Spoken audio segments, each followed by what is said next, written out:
¿Realmente tiene el ser humano la capacidad de sobreponerse ante cualquier situación de la vida?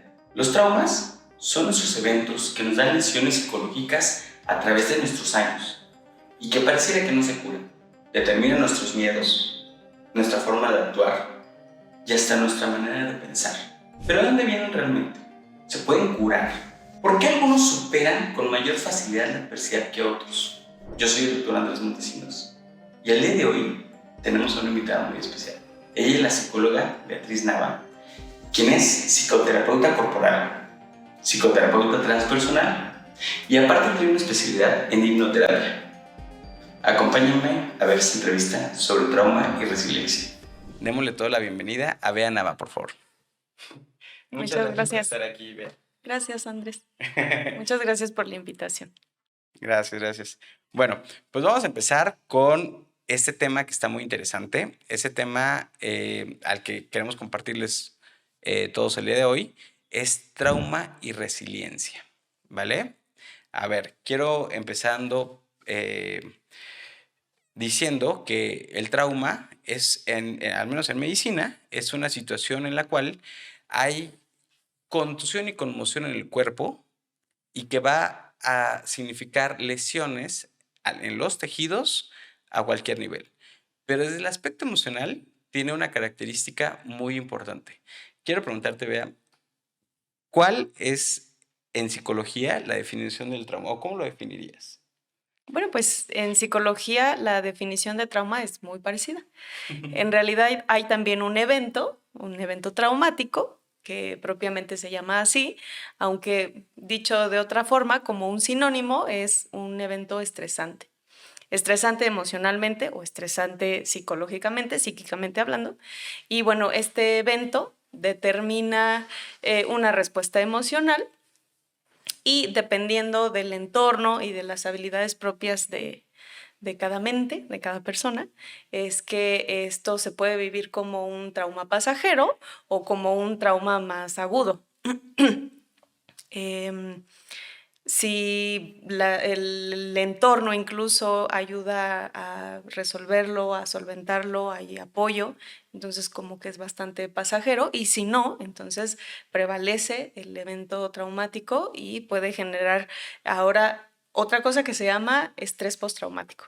Y el estrés postraumático, bueno, pues genera una serie de síntomas muy relacionados con la ansiedad, por ejemplo, algunos síntomas particulares, y bueno, pues en realidad eso se define del evento 1, la respuesta del entorno, del medio, la respuesta interna, según las herramientas de cada persona, y lo que viene después ya está configurado por este conjunto de cosas, pues, ¿no? O sea, si se resuelve de una mejor manera o se hace más bien crónico. Vamos a ponernos en otras palabras. Vamos a pensar que la persona 1, o sea, el señor Juanito, vive un evento muy estresante, muy complicado a lo largo de un viaje y vamos a pensar que esta persona venía manejando, llega a tener un accidente automovilístico y después de eso genera lo que tú conoces como lo que tú acabas de mencionar como un evento de estrés postraumático. Creo que hasta donde tengo entendido, eso está relacionado con una ya patología, pues le llamamos de la psique, y eso puede hacer que esta persona, después de ese evento, cada vez que tenga alguna conexión o recuerde algo relacionado a ese evento, puede empezar a sentir alguna sintomatología. Pero también sé que hay personas que a pesar de que tienen un evento, no desarrollan síntomas después de ese evento. ¿De qué depende de que esta persona desarrolle un síndrome de estrés postraumático o de que salga librado de este evento y más adelante tenga la posibilidad de ver coches, de volver a manejar, de volver a hacer su vida sin tener miedo a que le vuelva a pasar? ¿De qué depende? Platícanos. Bueno, siguiendo el ejemplo, que me parece un muy buen ejemplo, y yo creo que después te doy otro un poquito más simple, porque ahí como que el estrés es muy obvio, Ajá. ¿no? O sea, el tener un accidente automovilístico o cualquier tipo de accidente, me parece que es bastante estresante al cuerpo. Pero bueno, vamos a usar ese ejemplo. Eh, no sé, por casualidades de la vida, entonces ocurre el choque y como tal hay una sorpresa en el cuerpo. Ok. Todo lo que genera sorpresa genera cierto impacto emocional, pero vaya, si no fue grave, por así decirlo, bueno, si hay una especie de conmoción inicial, pero si no es grave, es decir, físicamente, no hay ninguna lesión profunda en el cuerpo, pero además el entorno genera cierta fluidez y como una aceptación orgánica al evento, entonces no se hace crónico. ¿A qué me refiero con aceptación orgánica? O sea, lo más obvio, creo que la mayoría hemos tenido accidentes automovilísticos, entonces lo más obvio es, bueno, te detienes, observas que estás físicamente bien, Ujú. consciente, Ok. ¿no? Sobre todo.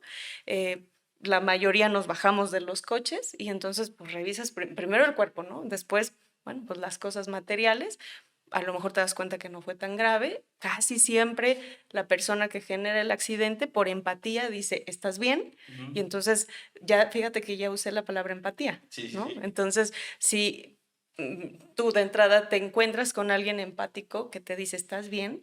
Tú ya tienes una respuesta del entorno bastante positiva. Ok. Pero si la persona pudo haber o no generado el accidente, pero si la persona, tú te bajas del coche y te agrede, entonces eso genera otro estrés. Ok, ¿Me o sea, explico? un estrés sobre otro estrés, ¿no? Exactamente, es ahí son factores, exacto. Es el factor uno, que es como tal el evento traumático, por así decirlo, y el factor dos, que va siendo la respuesta del medio. Ok. Y entonces, Pero entiendo que hay cosas que no controlas. Por ejemplo, el factor casi 2 nada. ya no lo controlas. Así es. Entonces, en ese caso, ¿cómo te cuidas de que no vayas a desarrollar ese síndrome de estrés postraumático después de que tienes un accidente en este ejemplo? Bueno, es que, como bien lo dices, no es algo que se pueda controlar del todo. Ok. La mente tiene sus respuestas adaptativas conforme van pasando las cosas. Ujú. Entonces, en la opción uno, vamos a decir, nos toca una persona empática y entonces, bueno, pues la solución va orgánica, ¿no? Y entonces dices, bueno, pues sí choqué o me chocaron, ya suena, No ya choqué, me suena, no, no choqué, chocaron. me chocaron, ¿no? Ya suena divertido, pero bueno, no estuvo tan mal. Ok. Ok, sí, ya sabes, el dolor del cuello, voy al médico, bueno, pasó. Pero de pronto le va sumando cosas y entonces, y me agredieron, y luego los policías, y luego los insultos, y entonces el evento se va haciendo más y más y más y más grande. Y entonces ahí la probabilidad de que haya estrés postraumático es mayor. Ok, ¿y qué tiene que ver la empatía? O sea, lo hicimos énfasis en esto ahorita, pero ¿qué es la empatía? ¿Cómo lo podríamos definir? Bueno, la empatía es que además no solo es humana, Ujú. pareciera que también algunos mamíferos más o menos superiores desarrollan la misma capacidad. Es esta sensibilidad ante la vulnerabilidad de otro ser. Ok, o sea, sentir lo que la otra persona siente, podríamos decirlo así. Una de las definiciones de empatía es como metafóricamente ponerte en los zapatos del otro. Ok. Es una de las caras o una de las definiciones de la empatía, sí. A mí me gusta mucho llamarla como esta capacidad que tenemos de sentir, de sensibilizarnos ante la vulnerabilidad del otro. Yo incluso a veces le llamo ante el dolor del otro, el sufrimiento del otro, el estrés del otro. Fíjate que yo siempre digo que pareciera que hay una epidemia de falta de empatía actualmente en la sociedad, ¿no? Pareciera que cuando alguien está sufriendo, en vez de preocuparnos por esta persona que está sufriendo, hasta hay gente que quiere que sufra más. Bueno, como que ahí se va al tema, por ejemplo, de la manipulación. Ajá. ¿No? De pronto, quizá la respuesta empática natural a las personas se fue trastocando un poquito y de pronto pareciera que la empatía se volvió algo negativo Ujú. y entonces pues las personas andan con las defensas más puestas, ¿no? Más arriba. Ok. Pero no necesariamente es que se nos terminó la capacidad de ser empáticos, no, más bien creo que ya lo que decíamos, los eventos estresantes, ¿no? Depende un poquito del entorno, o sea, qué tan violento puedo recibir algo, qué tan estresante puedo recibir algo, y entonces mis defensas se activan o se desactivan. Y de hecho, el tema del trauma como tal, em, está muy determinado por la respuesta del entorno, yo te decía. O Ujú. sea, puede haber un evento que de por sí percibo estresante, no quisiera usar la palabra violento, aunque también podría servir, pero depende del entorno cómo es mi respuesta. Y entonces, ah, bueno, hace rato te quería decir algo. También depende mucho de las habilidades cognitivas internas que yo tenga. De ahí ya. Claro, de ahí me atoré un poquito. Pero mira, puede que el entorno, porque tú me decías, ¿cómo me cuido? O sea, Sí. ¿cómo me cuido para que entonces yo, mm, ok, ya pasó el evento traumático y luego además se le suman otras Y hay situaciones? factores estresantes, Exacto, y entonces, y sobreestresantes. exactamente, y entonces, y además a lo mejor yo tengo una condición de ansiedad de Ah, por sí, ¿no? O sea, o ya sea, le sumo mis súmale. condiciones, exactamente. ¿Y cómo hago para protegerme? Yo te decía, bueno, es que no podemos controlarlo tan rígidamente, de pronto vamos respondiendo al medio como el medio nos va poniendo las situaciones. Entonces, ahí es en donde entran nuestros recursos internos. Las personas que de alguna forma manejan mejor el estrés, vamos a llamarlo así Sí. genéricamente, las personas que manejan mejor el estrés y que sus habilidades cognitivas son hasta como más fortalecidas, podría decírtelo, eh, más resilientes, ahora hablamos un poquito de ese concepto, Ujú. superarán mejor un evento traumático. Y la probabilidad o la posibilidad de tener un síndrome de estrés postraumático será menor. Tengo entendido que el trauma es algo que desarrollamos desde los primeros momentos de vida. Tengo entendido que desde que nacemos experimentamos una gran ansiedad al momento de dar la primera respiración fuera del útero de mamá y a lo largo de eso, durante nuestras primeras etapas, como tenemos una necesidad 100% de que nos alimenten, de que nos provean amor, de que nos provean muchísimas cosas, ahí vamos lidiando entre el trauma, o sea, entre los eventos traumáticos y el apoyo que nos pueda dar, en este caso, mamá, papá y todos los factores que se vayan integrando a lo largo de nuestra vida. O sea, vivimos el trauma desde nuestros primeros momentos de nacidos.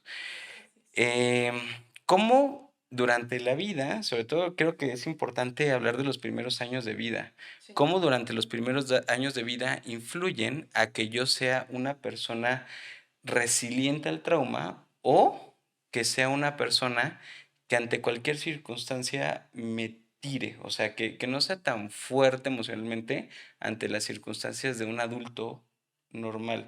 ¿Tú crees que tiene que ver? ¿Cómo influye? Influye en todo, sí, claro. Eh, Voy a modificar un concepto para ligarlo después al del trauma. Nos estamos expuestos desde que nacemos Ujú, a situaciones estresantes. ujú. O sea, bueno, médicamente hablando, vamos a aprovechar tus conocimientos. Tú sabes mucho más de lo que pasa cuando nacemos, ya Claro. sea por cesárea o parto natural. De hecho, gracias a ese pico de adrenalina es que podemos dar el primer respiro en la vida. Y dijiste adrenalina. O sea, Sí, o sea, finalmente hay algo estresante que nos impulsa a la vida. O sea, la exacto. vida se abre camino de una forma estresante. Sí, La claro. vida no se abre camino de una forma quieta, pasiva. Entonces, estamos expuestos a mucho estrés desde, yo no sé bien cómo funciona dentro del útero todavía cuando, bueno, ya cuando estamos más por ahí del octavo mes, una cosa así, pero estoy segura que ya podemos percibir mucho del estrés del entorno. Ujú. Sí, a través del vientre de la mamá, pero ya podemos percibir un montón de estrés. Y luego, en el momento de nacer, entonces, bueno, ahí es el pico más alto de estrés en Exactamente. el momento en el que nacemos. Esto de respirar incluso, ¿no? El contacto con el oxígeno, que es picante, o sea, no estamos acostumbrados. Entonces, ese nivel de estrés está, por así decirlo, puesto en los procesos evolutivos. Bueno, Okey. estamos diseñados para aguantar ese nivel de estrés. Es más, como bien lo dijiste, Es se necesita necesario. ese empuje, exactamente esa bomba de adrenalina, para que ciertos procesos en el cuerpo se prendan, por así decirlo. Ahí te voy a interrumpir un segundito, un paréntesis. De hecho, hay mucha gente que busca evadir el estrés. que busca decir, no, yo No quiero quiero. no quiero trabajar o quiero un trabajo que me permita esto, esto y esto, no quiero estar bajo estrés, no quiero estar preocupado, no quiero, bla, bla, bla, pero llegan puntos de la vida donde hasta es necesario, ¿no? Sí. Podemos pensar que tiene una función esencial para la vida, la adrenalina, la noradrenalina, que son las hormonas del estrés, y el cortisol incluso. Así es. Aunque esté muy satanizado, aunque digamos que el estrés es malo, realmente a veces tiende a ser necesario. Exacto. Hablemos un poquito del sistema nervioso central, porque además ya se Ya puso nos fuimos, ya interesante. nos Exacto. metimos mucho No, al tema, ahorita ¿no? regresamos al, al trauma y a la resiliencia. Es que Ok. todo va de eso. Sí, sí. Mira, creo que entre los dos podemos construir bonito el concepto del funcionamiento del sistema nervioso central. En realidad está diseñado para, metafóricamente hablando, para prenderse y apagarse. Ujú. O sea, no está diseñado para vivir prendido, que sería Claro. un nivel de estrés constante. O sea, y tampoco está diseñado para vivir apagado. Ok, sí, sí, sí. Entonces, como bien dijiste, tenemos Tiene que esta haber una capacidad. balanza. Exacto. Y el equilibrio, el balance, no es estático. El equilibrio y el balance es en movimiento. Que si me ve mi maestro de la especialidad, recordará que me aplicaba siempre el tema del balance, porque es muy importante entender que el balance no es estático. Exactamente. Entonces, como bien dice, si viviéramos sin estrés, estaríamos muertos. Así que ya lo Ahí es. saben, tenemos que tener altas y bajas en la vida, porque de lo contrario, estamos muertos. Exacto. Lo que nos mantiene vivos, pues, es este intercambio de cosas entre subidas y bajas. Las emociones funcionan así, el estrés funciona así, la vida misma funciona así. Hay cosas bastante estresantes, somos capaces de ser resilientes a ellas y, de hecho, eso nos da ciertas fortalezas cognitivas. Entonces, ahora te platico un poquito lo que me decías, bueno, pero ¿qué con las primeras etapas de la vida? O sea, que efectivamente, hoy se sabe bien que los rasgos de personalidad, las herramientas cognitivas, el apego, ¿no? La teoría del Claro. apego, el tipo de apego, pues, se forma en esas etapas de la vida. Y volviendo al concepto del trauma, el estrés postraumático, ¿qué pasa si, bueno, yo ya sufrí estrés de nací, respiré, me dolió, lloré, por lo tanto lloré, sentí frío, ¿no? Yo estaba en un ambiente más cálido, sentí frío. ¿Qué pasa si mi entorno entonces me recibe con rechazo, con desdén, con indiferencia? No me van a poner una mantita para cubrirme, No me dan de comer. no me dan de comer, me dejarán llorar, porque además yo tengo mi instinto prendido, ¿no? Y entonces voy a llorar. Voy a Ajá, pedirlo, voy a ¿no? pedirlo. Y entonces, si el entorno no me devuelve esa homeostasis, no me Ok. ayuda a A que me entrar en recupere. equilibrio, Ajá. exacto. Entonces, ahora sí, estoy viviéndolo en trauma. Ok. Lo primero era estrés, normal. Ok. Lo segundo ya es trauma. Ok. Y si es constante, bueno, puede ser o no puede ser constante, eso depende un poquito de cómo lo vivimos. Pero si eso se hace, por así decirlo, agudo, entonces es muy probable que yo tenga síndrome de estrés postraumático. Lo podemos ya mover a algo muy, desafortunadamente, como muy común, por ejemplo, los temas de abuso sexual en niños, Sí, sí, sí. que es fuerte, ¿no? O sea, ¿qué es lo que los niños necesitan? Cuidado, amor, jugar, educación, alimentación. Si yo cubro eso, bueno, estaré haciendo un niño sano, pero si hay un evento estresante extraordinario a su crecimiento, por ejemplo, sexualización de un niño, Ujú. entonces eso lo vive en estrés. Claro. Si, por ejemplo, el niño o la niña lo comentan con un adulto y el adulto le dice, estás inventando, no hay apoyo, entonces además lo vive más en trauma. Y entonces, si además es repetitivo, la probabilidad de que haya estrés postraumático es altísima. Vamos a suponer que en algún momento de su vida ya el evento cesa, el estrés ya no está, ya no hay abuso, literalmente, ¿no? Mm. Y sin embargo, como bien dijiste, habrá recuerdos, habrá sensaciones que detonen eso, habrá ansiedad, habrá depresión, etcétera. Eso ya el síndrome de estrés postraumático como tal. Ok, y de Entonces, adulto, ¿te puede llegar a generar problemas en qué? ¿En la personalidad? o en cómo respondes. Así es, en ambas. O sea, tus rasgos de personalidad van a tener otras pinceladas. Por ejemplo, si antes no eras defensivo o si tu camino natural no estaba desarrollando ninguna defensa a la interacción, por ejemplo, con el sexo opuesto, suponiendo que así fuera, ¿no? Y ese evento lo determina, entonces vas a generar problemas de interacción con el sexo opuesto.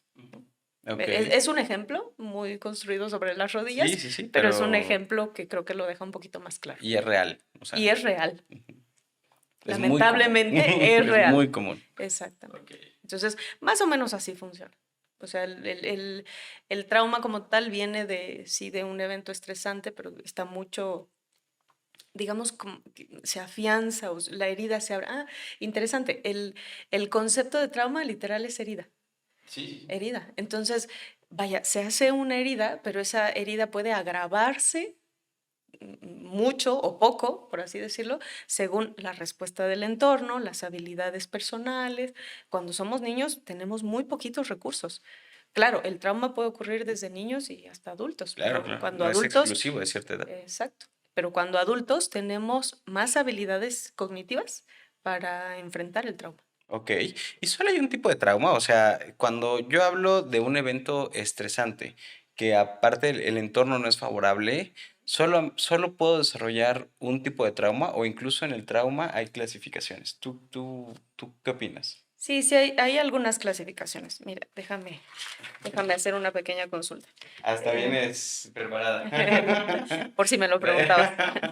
Traes su acordeón. Mira, es muy técnico esto, pero bueno, sí hay algunas clasificaciones. Em, Agudo, le llaman trauma agudo cuando el evento es único. Un poquito lo que decíamos del choque o del evento automovilístico. No es tan la usanza de estar chocando diario, Sí, por claro. fortuna. Entonces puede ser que igual tuve un accidente una vez en la vida y eso me pudo haber generado un trauma importante, insisto, mucho por el tema del entorno, como yo lo viví, por así decirlo. Ok. Entonces, bueno, ese sería el agudo. El crónico tiene que ver con más de un evento. Ujú. Ahí podremos usar como ejemplo lo que decíamos del abuso. O sea, Ok.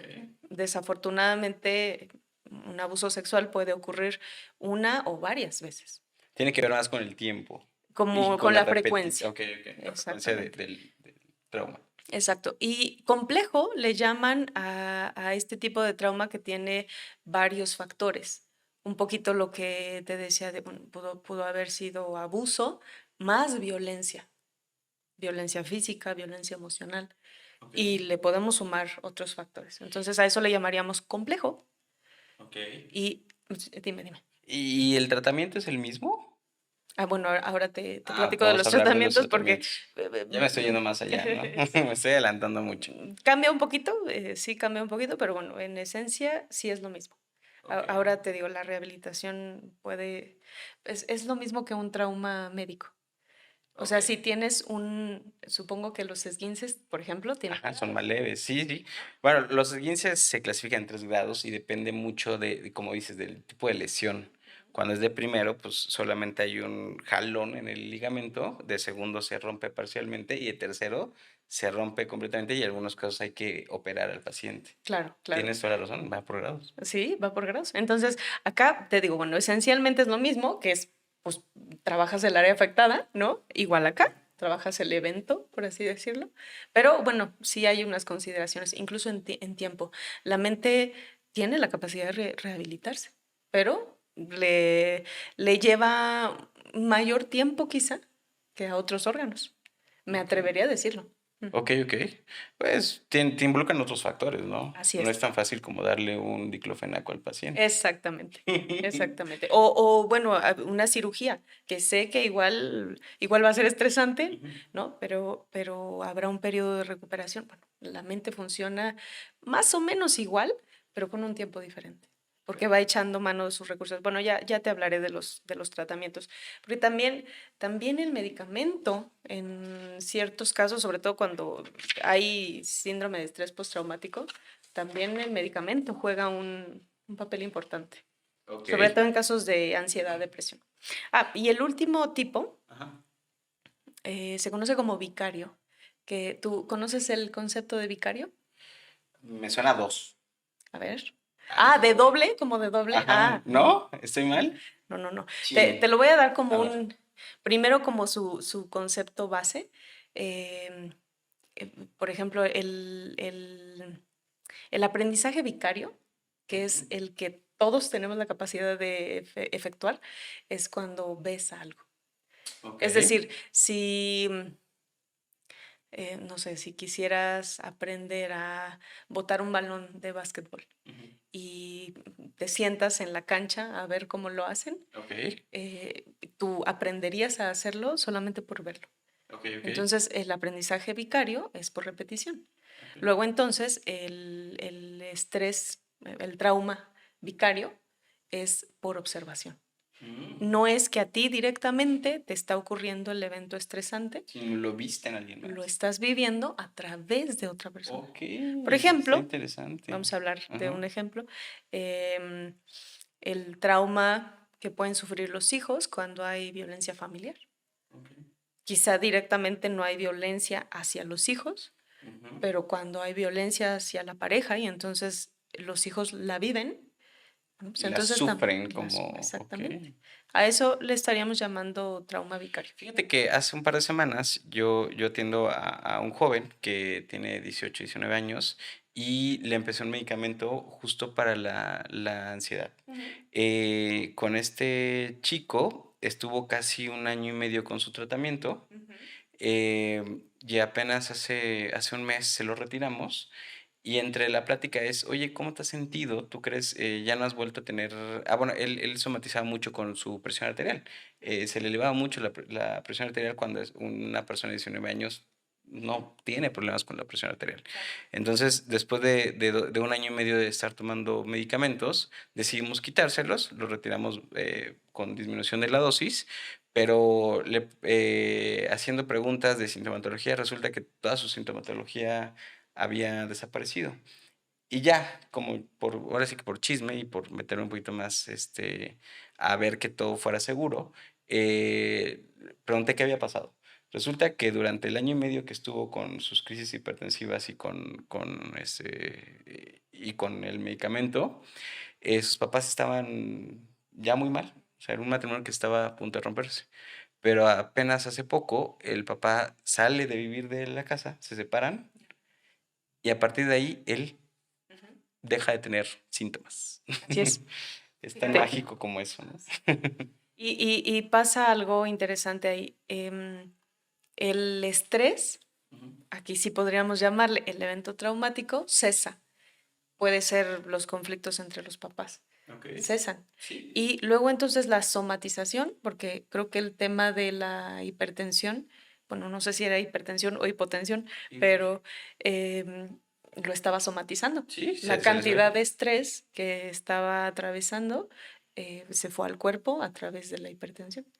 Entonces, bueno, pues cesa el estrés, el evento traumático, luego entonces cesa la somatización, pero eso no quiere decir que no vaya a tener, por ejemplo, síndrome de estrés postraumático, quizás sí.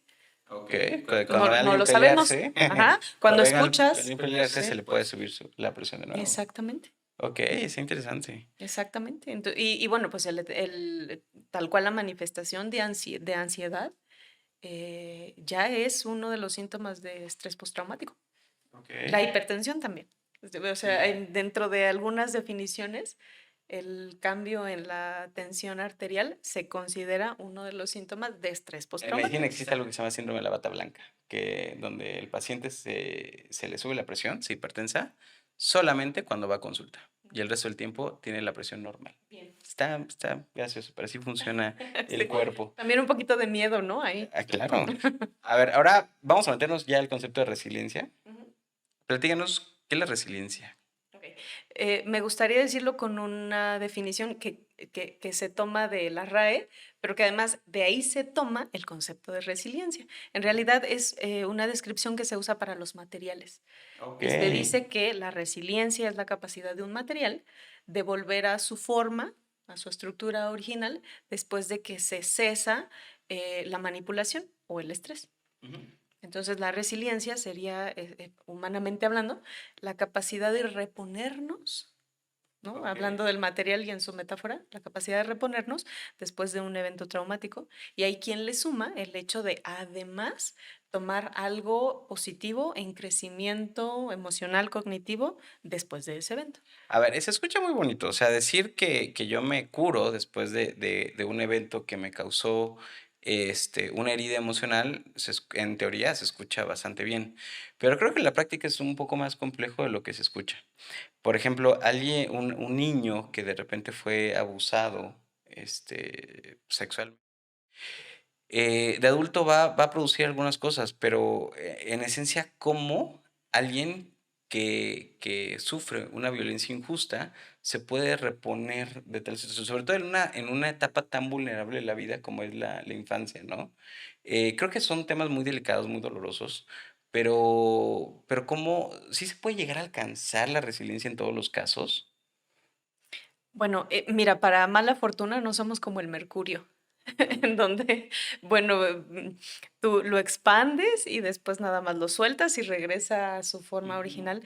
No, no, no es tan simple como eso. Es más complicado. Es bastante más complejo. Lo que hablábamos de los materiales es volver a su forma original después de que cesa la manipulación. Incluso si yo ahora te pusiera, no sé, un pedacito de cobre y entonces, bueno, no, el cobre creo que no tiene, sí, bueno, sí, lo doblamos, ¿no? Lo Ujú. doblamos de alguna forma. Un aluminio ahí. Ajá, y luego lo queremos devolver a su forma, estarás de acuerdo que quedarían algunas secuelas, ¿no? Sí, claro. Entonces, pero de alguna forma lo podemos devolver a su Okey, forma bien. original, ¿cierto? Entonces, mira que si lo pensamos primero en los metales, yo te decía, el mercurio sí tiene esa capacidad de De lo regresar. estiras y entonces regresa completito. Bueno, esa sería como una resiliencia al 100%. Me estoy Ujú. viendo atrevida con el concepto, pero digamos que le podemos poner ese porcentaje. A lo mejor el cobre no tiene una resiliencia del 100%, tiene una resiliencia, ¿qué te gusta? ¿Del 80%, Okey, noventa por okey. ciento, Sí, sí, sí. ¿no? Entonces, creo que la metáfora también aplica a nosotros. No es que no tengamos capacidad de resiliencia todos, pero creo que esta forma de devolvernos a nuestra forma original va a depender un poquito también de cuándo pasó el evento, qué tipo de evento fue, cómo reaccionó mi medio ante eso. Y Okey. entonces, bueno, eso también va jugando un papel importante en la resiliencia. Las personas que han tenido eventos más fuertes y los han superado, su capacidad de resiliencia sube, porque de Es algo que alguna se puede forma, entrenar, ¿no? Como una habilidad. pues sí, sí, sí, no sé si como una habilidad, pero sí creo que es algo que va fortaleciéndose, a Ujú. lo mejor esa palabra nos ayuda, fortaleciéndose con los eventos, porque claro, si yo me repongo a este evento, significa que entonces tomo herramientas que me fortalecen y que luego si llega un evento parecido o en donde puedo utilizar las mismas herramientas, bueno, ya no lo voy a vivir exactamente igual, ¿estás de acuerdo? Sí, claro. O sea, la primera vez que choqué el carro fue una cosa fuertísima. A lo mejor la segunda vez ya es menos grave porque además ya sabes qué hacer, ¿no? Ya sabes que le llamas al seguro, bueno. De la tercera para la cuarta ya es hasta a propósito. Y ándale, ya es otra cosa. Okey, Pero un poquito así funcionan las herramientas. O sea, en realidad las crisis sí nos dan fortalezas. okey, Las crisis sí, emocionales, las que superamos. existenciales, bueno, pues en teoría las superamos todas. Okey, a ver, está interesante eso. O A más ver. bien, o más bien cuéntame cómo lo pensarías en algo no superado. Bueno, tengo entendido que cuando alguien maneja sus eventos, en psicoterapia, uno empieza a trabajarlas. Ujú, Pero, por ejemplo, sé de gente muy grande, de ujú, edad, hablando de edad, que sigue teniendo miedos o fobias o situaciones de ujú. angustia ante algunas situaciones porque nunca han trabajado esa parte. Claro. ¿Tú crees que ahí se esté superando? Bueno, yo hablaba más de la crisis. Ah, Ahí, por okey, ya, ya, ejemplo, sí. exacto, Ujú. vamos a poner una fobia. A ver, dime una fobia, una que te A guste. las A arañas. las arañas, okey. Bueno, vamos a suponer que la fobia sí vino de un evento específico. Ujú. No sé, cuando tenías 2 o 3 años, te quedaste solito en la habitación y entonces pues, se te subieron unas arañas que andaban por ahí. ¿Estás de acuerdo? Se te subieron. Ahí está un poquito la crisis. Ok. Y eso te hace generar, mira, esto también puede funcionar como ejemplo de trauma. Bueno, pues ahí está tu evento traumático y eso deviene en una fobia, que una fobia además es ansiedad, es una de las gamas de la ansiedad. Em, Al final lo dejas ahí, te mudas a otro lado en donde no hay arañas y no tienes que lidiar con eso. Incluso esa es una forma de resolverlo. Es decir, yo me voy a mudar y voy a fumigar la casa para que no haya una sola araña. Ok. Esa es una herramienta que te ayuda, y sí digo ayuda, a enfrentar, entre comillas, la fobia. Si tú francamente quieres interactuar con la araña y no sentir miedo, bueno, ese sería otro tratamiento, exactamente. Que ambas, si lo ves bien, que para eso sirven las defensas, ¿eh? Si lo ves bien, en ambas estás de alguna forma siendo resiliente. Sí, creo que sí. O sea, de alguna forma estás proveyéndote lo que necesitas para avanzar la crisis. Creo que todas las personas, desmiénteme si estoy mal, pero creo que todas las personas vivimos traumas a lo largo de nuestra vida. Todas. Las experimentamos, todos los que nos están escuchando, nosotros, todo el equipo, ha vivido traumas a lo largo de su vida, pero quisiera ya meter un poquito más a hacerte una pregunta muy directa y muy importante. ¿Cómo tratamos un trauma? Como psicoterapeuta, cuando llega alguien que no ha logrado solucionar un problema, ¿qué enfoque le das o cómo le ayudas a esa persona? Ok. Que un poquito con el ejemplo de las arañas, Ajá. habrá quien diga, mi forma de enfrentar ese trauma es alejarme. Okey. Y yo, aquí hay un poco de controversia, ¿eh? Yo te preguntaría, ¿y esa forma tú crees que es la correcta, la adecuada o no? Pues, se habla de siempre enfrentar los miedos, pero creo que hay miedos, personalmente hablando, creo que hay miedos que no se deben de enfrentar, que probablemente los puedes canalizar de otra manera y no necesariamente exponiéndote de nuevo al evento. Exacto. Hay quien incluso dice, bueno, yo sufrí violencia. Ahora vamos a moverlo de tema para que sea un poquito más acentuado. Ujú. Yo sufrí violencia familiar.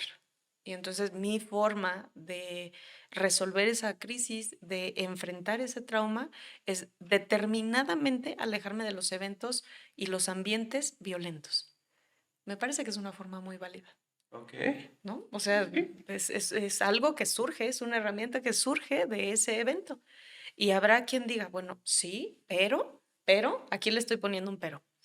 Yo, por alguna razón, cuando las personas levantan la voz, y que eso es muy común, ¿no? Por lo que me digas, entro en crisis y entonces me paralizo y entonces ya no me puedo mover. Eso sí está perturbando tu vida. Ahí, fíjate que cuando hablamos de ya un franco trastorno, una patología, lo que decimos que lo hace extraordinario o fuera de lo normal es que ya afecta tu vida. Okey. Entonces, cuando algo afecta tu vida, ese es el punto número uno cuando las personas buscan ayuda. Médicamente hablando, funciona igualito. Ujú. Yo busco al médico cuando me siento enferma de algo. Mientras tanto, por ejemplo, a lo mejor me dio fiebre porque contraje una infección estomacal, pero mis defensas en el cuerpo tuvieron la capacidad de enfrentarlo. Sí tuve fiebre una noche, tomé muchos líquidos y me siento bien. Ok, pasó la crisis, Sí. ¿de acuerdo? Ya no necesito al doctor. No necesito al doctor, exactamente. Y no quiere decir que no me vaya a dar otra vez, ¿eh? O sea, puede que otro día, o a lo mejor tengo gastritis y lo que hice fue, no sé, dejar de tomar café y entonces eso ayudó, quité el estresor, ¿no? Y Okey. entonces eso ayuda, pero luego resulta que bajo eventos especiales me vuelve y se hace crónico y entonces busco al médico. La primera parte, sobre todo cuando hablamos de estrés postraumático y luego vamos a la resiliencia, es, yo pude ser resiliente solita en un cachito con un evento muy específico, pero quizá algo en el contexto lo agravó o lo trajo de nuevo, ¿no? Como que hubo una especie de regresión, por así decirlo, y entonces ya no pude lidiar con eso. La primera parte es ser consciente que esto pudiera estar afectando ya mi vida. Y Okey. entonces ahí efectivamente, como ya no soy funcional, necesito abordarlo y tener ciertas herramientas extra. Y entonces ahí viene como el paquete de cosas que se puede hacer. Rehabilitar la mente es un arte, ¿no? Ujú. Psicología es la ciencia que estudia el alma. Entonces, bueno, pues tiene todo un trasfondo filosófico además. Como bien decías, no es solo dar un diclofenaco. Entonces, hay muchas formas, pero ¿cuál es la correcta? La que le sirve al paciente. Esa es la correcta. ¿Y cómo la encontramos? Bueno, depende un poquito de los enfoques en psicología, depende un poquito de la aproximación. Yo hoy te quiero platicar las cosas que se hacen, aunque, insisto, para el trauma y para el estrés postraumático hay muchas formas. O sea, desde hablarlo, que eso también es mucho de lo que le aporta una terapia psicológica a un paciente, Ujú. en donde yo te escucho con empatía, con sensibilidad, con entendimiento, en donde no te voy a decir, no exageres, solo fue un choque, ¿no? No, Sí, sí, no o sea, juzgar las emociones alrededor del nada. evento. No quitarle validez a lo que estás sintiendo. Yo nunca voy a poder entender si lo viviste o no lo viviste en trauma. Porque tú me lo cuentas y me dices, no, y se bajó y me gritó y lo viviste en trauma. Que yo no lo pueda sentir como lo estás sintiendo tú no significa que para ti no sea importante. Claro. El simple hecho de hablarlo, de encontrar soporte, validez, el apoyo legal, si habláramos, por ejemplo, de abuso sexual, cuando le dices a alguien, lo que pasa mucho a veces en el transporte público, ¿no? Cuando no le dices, por ejemplo, a una chica, no exageres, ¿no? Claro. Solamente te metieron la mano. O sea, Pues, solamente, solo. ¿no? Entonces, cuando hay un apoyo de la sociedad, cuando hay un apoyo legal, cuando hay empatía de la familia, cuando hay soporte, esa es la primera gran terapia. La primera gran terapia, ¿no? El entorno, ¿no? El entorno. Ok. Sí, dime. A ver, fíjate que se me hace muy curioso. Tengo entendido que tenemos una parte consciente todos, Ujú. tenemos una parte inconsciente y un subconsciente, ¿no? O sea, y nuestra parte que ya no es consciente Ujú. dicta muchos de nuestros comportamientos sin Sí. que realmente sepamos realmente dónde vienen o nos hacen sentir emociones que no teníamos segundos antes y que nos hacen comportarnos de X, Y o Z manera.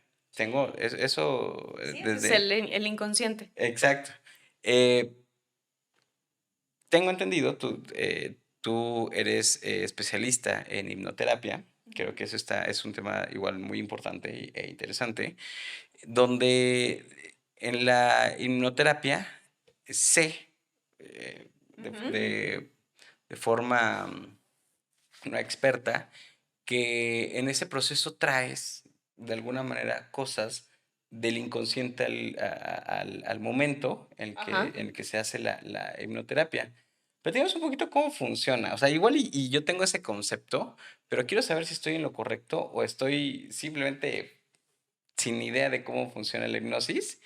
Y sobre todo que es una técnica que se presta mucho tal vez a conceptos erróneos, ¿no? Que Sí. hay gente que ha de creer que la hipnosis es decir, duérmete, ¿no? Y ya nada más le pasas la mano y actúa como perro y la persona actúa como perro y no tiene nada que ver esa hipnosis mágica que nos hacen creer en la tele, ¿no? Así es. Cuéntanos un poquito cómo funciona la hipnosis. Sí. Te cuento, el enfoque que yo uso, en el que yo me formé como hipnoterapeuta, es el enfoque regresivo. Ok. Y como la palabra lo dice, lo que buscamos es hacer regresiones a eventos traumáticos, sobre todo, para hacer una cierta reestructura en ese momento. Ahora, ahora te explico cómo funciona literalmente la hipnosis, pero me gustaría primero explicarte cómo se usa en el trauma. Ok. Vamos psíquicamente hablando a ese evento y lo resignificamos de alguna manera. Resignificarlo es como quitarle las connotaciones de estrés, validar mucho el evento de estrés como tal, si fue violento, cómo lo percibió la persona. Ok. Entonces, eso, lo más ríspido, por así decirlo, lo vamos resignificando a través de herramientas psíquicas. Ahora te digo cómo juega el inconsciente el papel importante, porque hasta aquí te estoy hablando como de la hipnosis regresiva, en donde literalmente nos regresamos al evento traumático y hacemos algo ahí. Em, ¿Qué pasa cuando no soy consciente de que tengo un trauma? Por ejemplo, una fobia. Eso puede ser común. Cuando lo tengo consciente, vaya, pues regresamos a ese evento y lo resignificamos. Cuando no lo tengo consciente, lo primero que hacemos en hipnosis es buscar el evento traumático, que puede estar efectivamente en el inconsciente, es decir, no lo recuerdo. Tiene manifestaciones, por ejemplo, la ansiedad de las fobias, pero no lo recuerdo. Ya que lo encontramos, entonces hacemos lo mismo, lo resignificamos. Eso lo hace la hipnosis regresiva. Ahora, ¿cuál es el principio de la hipnosis? Lo voy a decir muy burdo, pero creo que lo define bien. Es una relajación profunda.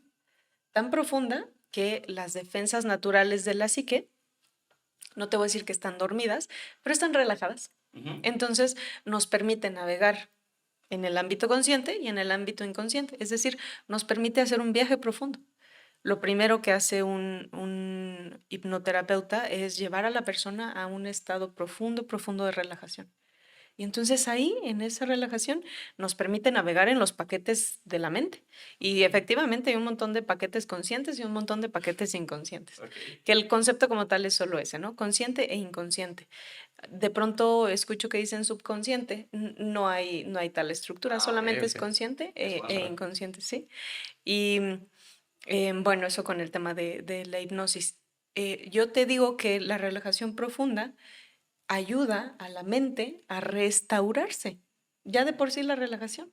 Ujú. Entonces, otra de las formas de tratar el trauma es la meditación, por ejemplo, Ok. o muchas técnicas de relajación. Cuando el sistema nervioso central ya no detecta estrés constante, lo que decíamos, ya no está prendido todo el tiempo, cuando ya no detecta estrés constante y alcanza a resignificar el evento, por ejemplo, decir, bueno, ok, puedo ir despacio en el coche, con calma, y sé que no necesariamente va a tener que volver a pasar esto, entonces ya estás en estado de resiliencia. Ya, vamos a usar el ejemplo del metal, de estar rugoso y tenso. Entonces, poco a poco, a través de relajación, por así decirlo, entonces vamos haciendo que vuelva a su forma original. Ah. Que eso no significa que no le van a quedar surquitos, marquitos, no. O sea, claro, siempre habrá por ahí Claro. algo, pero Una manejable. secuela, ¿no? Alguna secuela, pero muy manejable, ¿no? Ok.